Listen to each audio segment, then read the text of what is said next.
Triangle, diamond, trapezoid, rectangle, semi circle, square, parallelogram, hexagon అవన్నీ ఉన్నాయి. Colours matching అవుతాయి, shapes matching అవుతాయి. ఇలాగా షేప్స్ కలర్స్ మ్యాచింగ్ 2 అయిపోతాయి.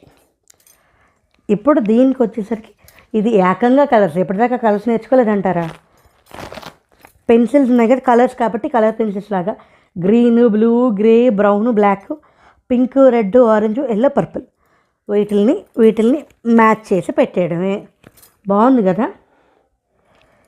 కొంతమందికి ఇదిగో ఇలా పీకడంలో కూడా కొంచెం సాటిస్ఫాక్షన్ వస్తుందండి. బాగుంది. ఇలాగా మనం కలర్స్ మ్యాచింగ్ పెట్టేయడం. ఇది ఏంటి అంటే వెదర్. మనకి వింటరు, రెయిన్బోస్ అన్నీ చూసారా?